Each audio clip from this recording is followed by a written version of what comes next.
फानूस बनकर जिसकी हिफाजत हवा करे, वो समा क्या बुझे जिसे रोशन खुदा करे।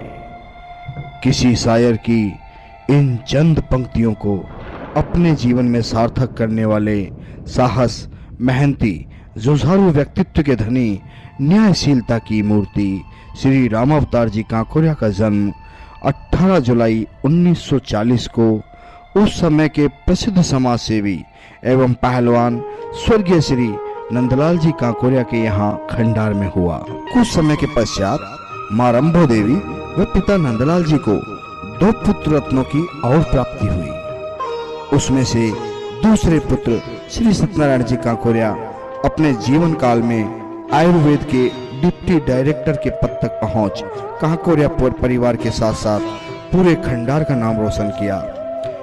तीसरे पुत्र के रूप में श्री देवी नारायण जी, जो स्वभाव से निडर एवं साहसी थे, पुलिस सेवा में रहे।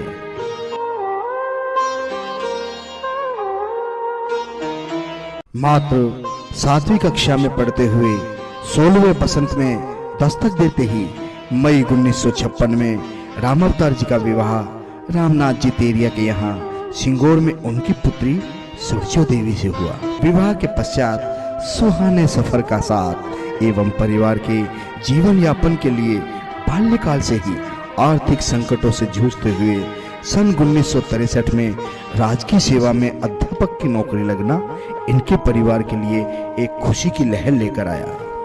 अपने पिता के जलने के पश्चात पूरे परिवार की जिम्मेदारी इनके कंधों पर आ गई। इन्होंने इस जिम्मेदारी को साहस के साथ उठाकर अपने दोनों भाइयों एवं पत्नी के साथ समस्त परिवार को साथ लेकर विषम परिस्थितियों में जीवन यापन किया।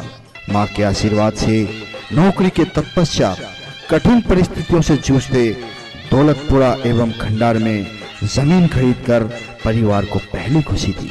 दोनों भाइयों का राजकीय सेवा में चयन होना एवं सत्यनारायण जी का डिप्टी डायरेक्टर पद पर पहुंचना उनके जीवन के लिए अविस्मरणीय खुशी के पल थे।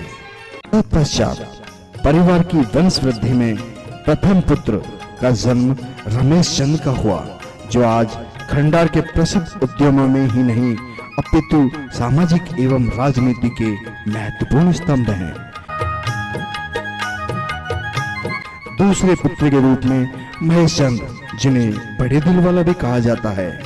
वंश वृद्धि की श्रृंखला में तीसरे पुत्र के रूप में स्पष्ट वक्ता एवं कुशाग्र बुद्धि के धनी डॉक्टर कमलेश का जन्म हुआ एवं अंतिम पुत्र के रूप में दिनेश चंद्र सादगी और सरलता के प्रतीक के रूप में जन्मे।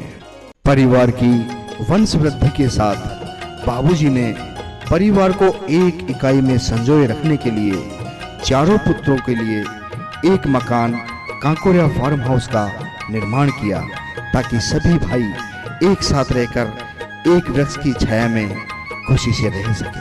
भारी सफलताओं एवं खुशियों के साथ चहकते इस परिवार को न जाने किसकी नजर लग गई। अचानक परिवार पर अटूट दुखों का पहाड़ टूट पड़ा।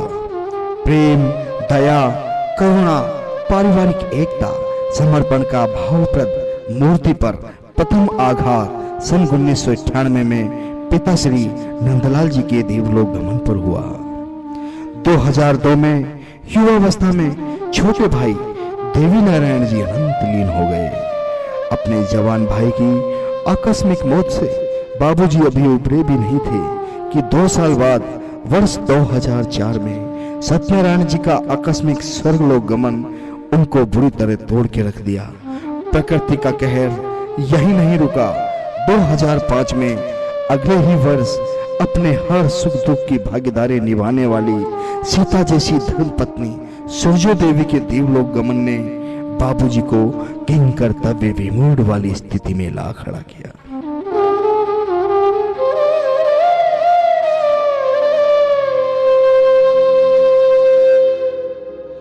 लेकिन यारो चलो, उठो भागो दौड़ो, मरने से पहले जीना न छोड़ो की तर्ज पर अपनी मां के साथ तीनों परिवारों को एक इकाई में संगठित कर समर्पण भाव से परिवार की नींव के निर्माण में फिर जुट गए। बाबूजी के बचपन के ही सभी बच्चों को व्यापारिक और जिम्मेदार बनाया और इन्हीं के सार्थक प्रयासों से आज भाइयों की अपेक्षा के अनुरूप संयुक्त परिवार की जिम्मेदारी का निर्वाह करते हुए तीनों परिवारों को एक सूत्र में बांधकर उनके जीविकोपार्जन के लिए सभी को सहयोग कर खंडार में उत्कृष्ट प्रतिष्ठान स्थापित कर परिवार को संपन्न किया। बानीपुरा बालाजी और चिंताहरण बालाजी की असीम कृपा और आप सबके प्यार एवं सहयोग के बीच आज दिनांक 26 अप्रैल 2016 को अपने सबसे बड़े पुत्र रमेश चंद्र काकोरिया के तीसरे पुत्र धीरज का विवाह बलवीर जी की लाडली बेटी संगीता से संपन्न होने जा रहा है।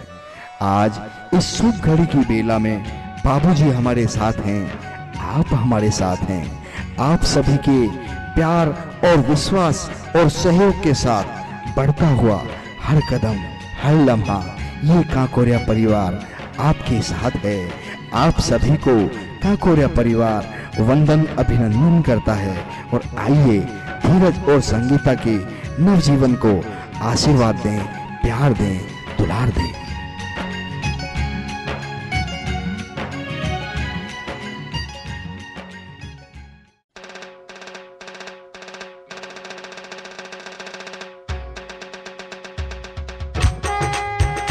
धीरज और संगीता की जोड़ी सूरज चांद सी बनी रहे, बनी बने में बना बने में बने बने में